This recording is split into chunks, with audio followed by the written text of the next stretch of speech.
beautiful Monday to enjoy quality and premium entertainment. Today is Tuesday,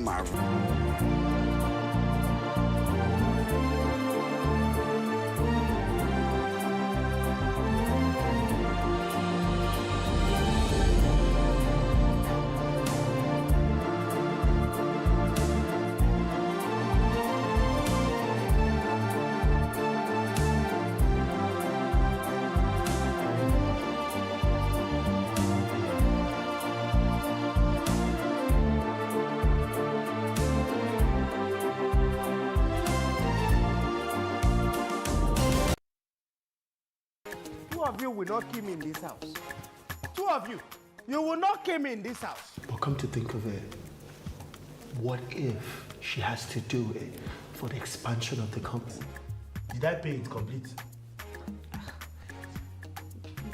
Answer my question now. Did I pay your bride price complete? Yes. You will call them now. Tell them to refund me. Look, I actually came here to give you an ultimatum. Oh, really? Oh, yeah. Of what? You have to choose between...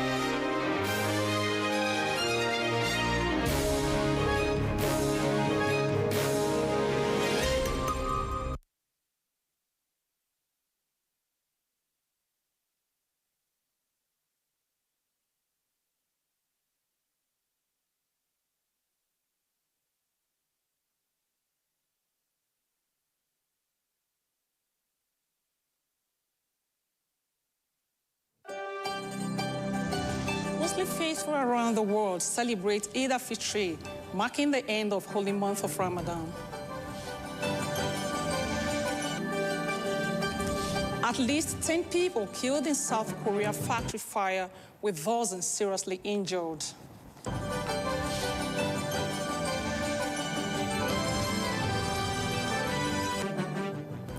And a United States jury finds Elon Musk liable for misleading investors in $44 billion Twitter stock deal.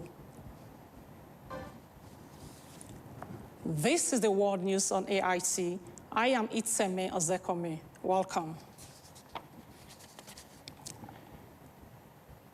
Millions of Indonesians began celebrating Eid al-Fitr on Saturday, marking the end of the Islamic holy month of Ramadan with mass prayers, family reunions, and homecoming journeys.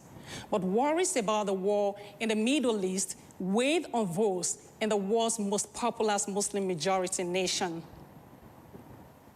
Where fighting involving Iran has disrupted global energy markets and pushed oil prices higher.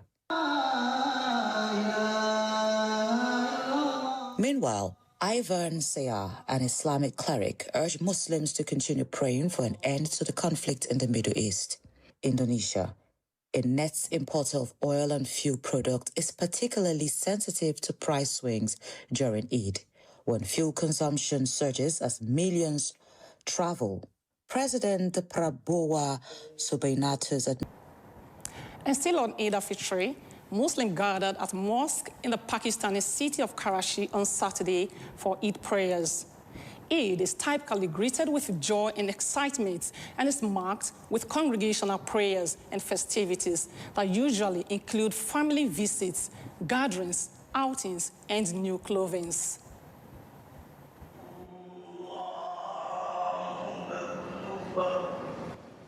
This year's Eid comes amid the Iran war, which has been rolling many countries in the Middle East and leading to far-reaching consequences beyond.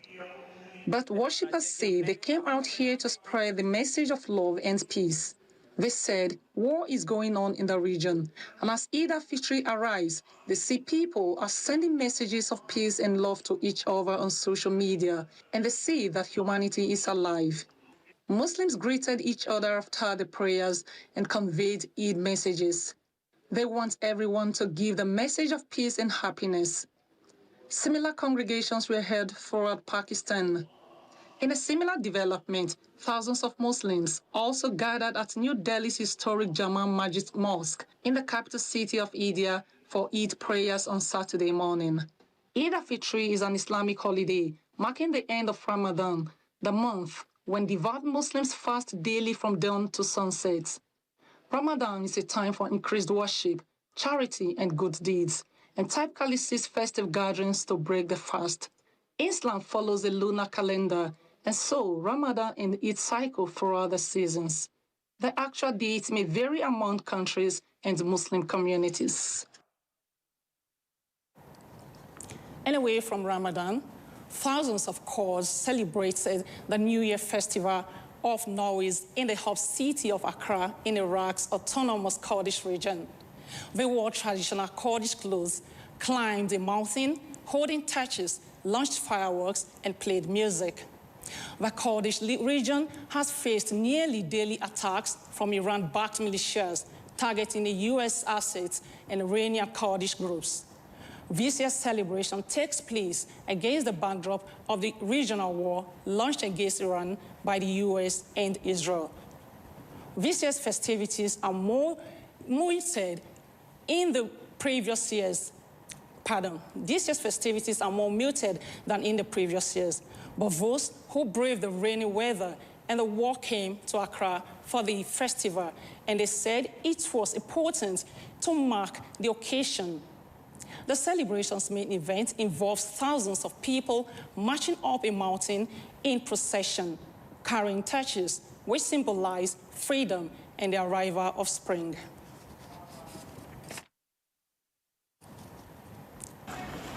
South Korea rescue workers on Saturday recovered the remains of 10 people from shared wreckage of an auto parts factory in the central city of Daejeon, where a blaze likely triggered by an explosion injured at least 59 others and left 4 missing. The Ministry of the Interior and Safety said 25 people were seriously injured, but officials didn't immediately confirm whether there were life-threatening conditions.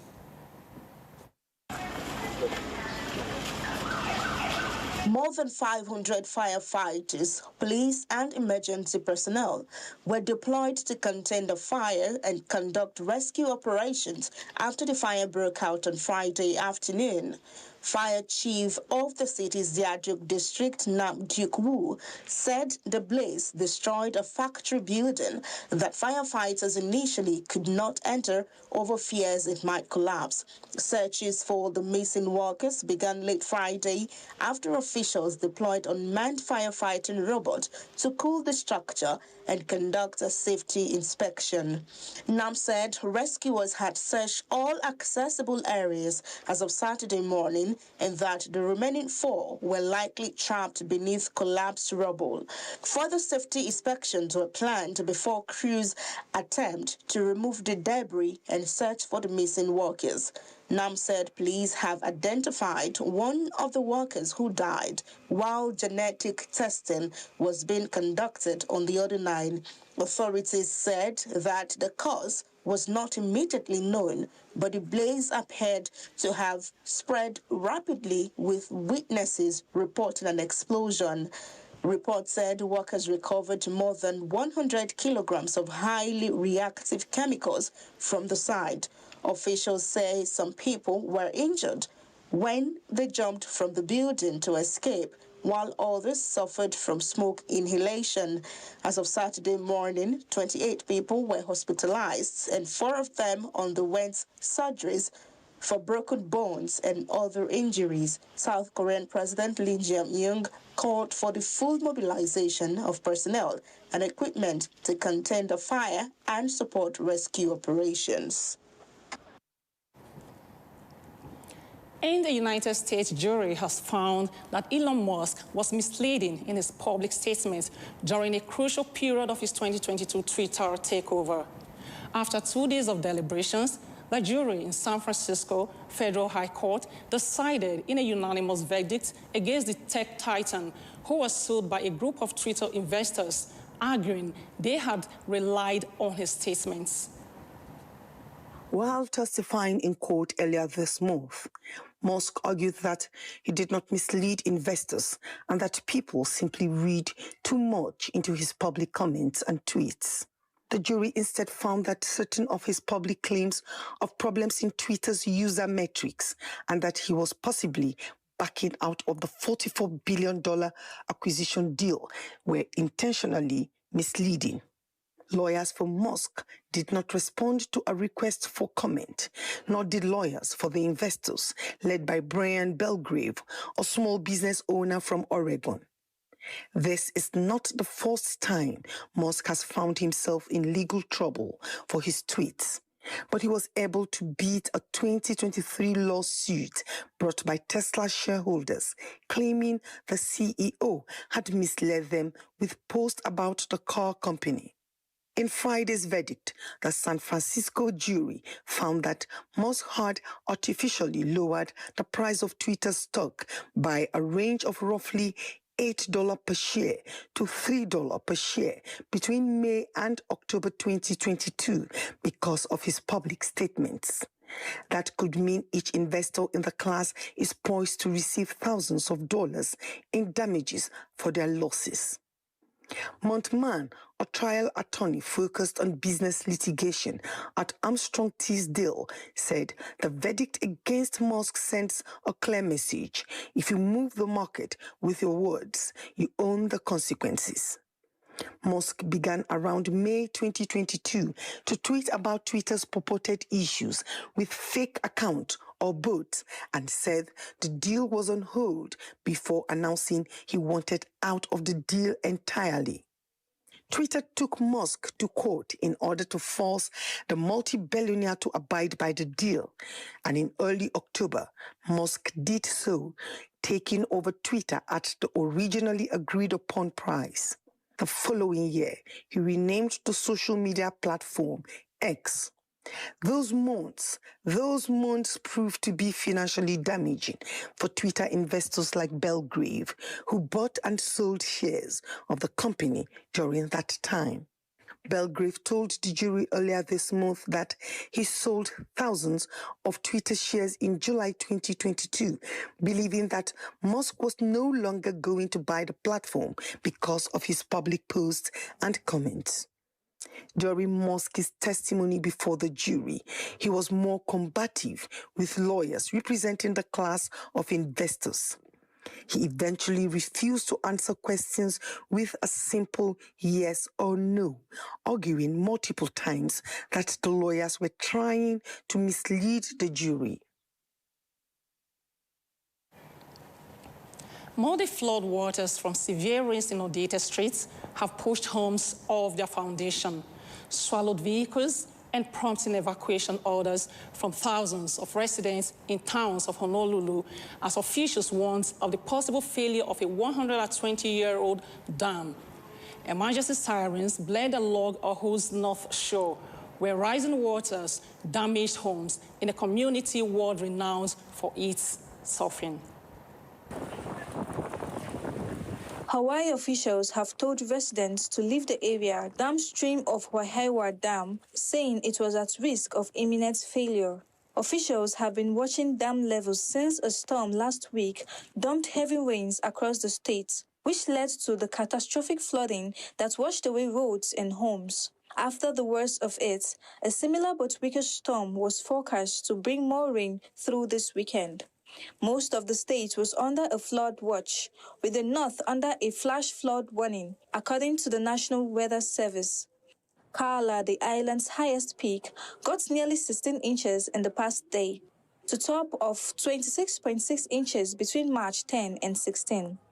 Winter storm systems known as corner lows, which feature southerly or southwesterly winds that bring in moisture-laden air, were responsible for the deluges. Experts say the intensity and frequency of heavy rains in Hawaii have increased amid human-caused global warming. The dam was built in 1906 to increase sugar production for the agricultural company, which eventually became a subsidiary for Dole Food Company. It was reconstructed following a collapse in 1921. Worshippers in Kyiv gathered at St. Michael's Gordie Dome's monastery late Friday to pay their respects to the late Patriarch Emeritus Filaret, one of the leaders of the Orthodox Church in Ukraine.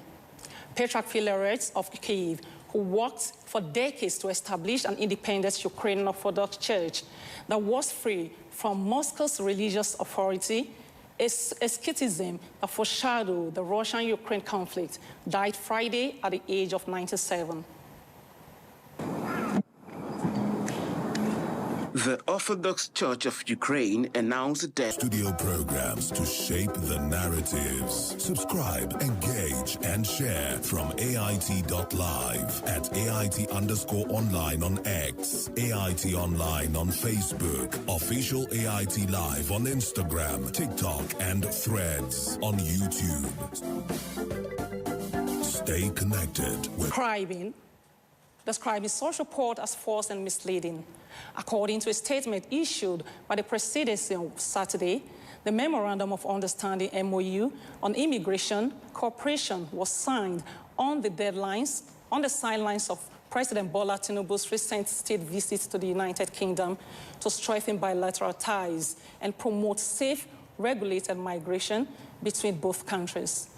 The statement explained that the agreement establishes a framework for collaboration in tackling irregular migration while ensuring that all actions align with existing immigration laws, international treaties, and human rights standards. It further clarified that individuals earmarked for return must undergo multiple layers of identification and verification. And where mistakes occur, such persons will be returned to the requested country at its own cost. The presidency noted that the MOU emphasizes dignity and respect for returnees, which provisions guaranteed their human rights and fundamental freedom throughout the process. Residents of Montako Ayamba Pipeline Estate in the Dam Jumbo House of Grand Boni Kingdom are in distress following the demolition of their properties and communities, alleges that while they were compensated to vacate a 10-meter right-of-way for the existing pipeline, demolition crews have instead cleared 25 meters, allegedly violating prior agreements and exposing the community to security and environmental risks. The Danjumbo House of Grand Boni has a long history documented by this 1964 survey map. It's a light landmark project and the Regional Shell Company pipeline rights-of-way, a plan that predates the Land Use Act of 1978. However, 62 years later, tension seems to be brewing as what began as a request for residents to adjust their structures for an existing pipeline has turned into a full-scale demolition for a new project, Boni Oloma Right-of-Way Pipeline Demolition Project. Victims claimed they were misled after accepting compensation based on a 10-meter adjustment. Told us that our house was among those houses that will break down, and there is a pipeline that passed, an old pipeline. I asked for document. They should show us the document that warrant them to say this place belongs to them. It was later we now knew that it was a fresh job. It was not a company that addressed us. You know, it was the chairman of BKDC chairman that addressed us, which his name is Amiria Hart. Threatening was also made that if we didn't collect the money, they would just come and bring down the building. And we don't have any other option. NNPC wrote to us that they want to destroy our fence and reroute the pipeline, and we were not happy about it because it's going to disrupt school security and the normal interplay of school activities. We saw the facilities, and they started scattering the fence. During school hours? Yes. What I saw was shocking, that the entire school fence has been pulled down. With the insecurity challenges, any of these children here, as they're exposed today, can be kidnapped. Say Alabo Clinton Danjumbo, head of Danjumbo House, condemned the demolition exercise, stressing that due diligence was not followed. The EIA, there has to be an EIA. We want to know the impact of what you're going to bring in here. Look at our mangrove forest. They have destroyed all of that, destroying the aqua lives there, destroyed people. They should go and negotiate with them and pay them appropriately. And there, the land you want to acquire, the additional land, is still not your land. You have to come back to Danjumbo House to negotiate the land. Say alleged that the principal in demolition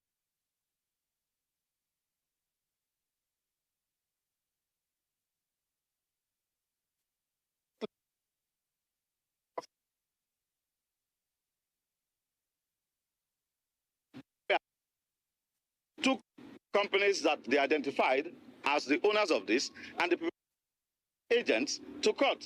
So I have applied as the landlord to join the matter. Jumbo House landlord to Shell.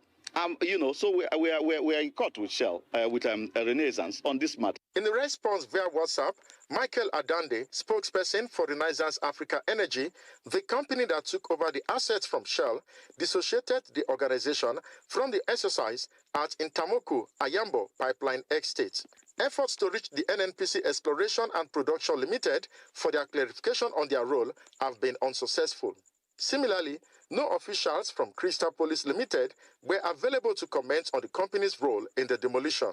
Meanwhile, the chairman of the Bonny Kingdom Development Committee, Edward Hart, who was alleged to have addressed the locals before they signed the compensation document, is yet to respond to inquiries regarding the discrepancy in the demolition measurement. Abajo Sekwe, AIT News, Bonny. And that is the world news on AIT.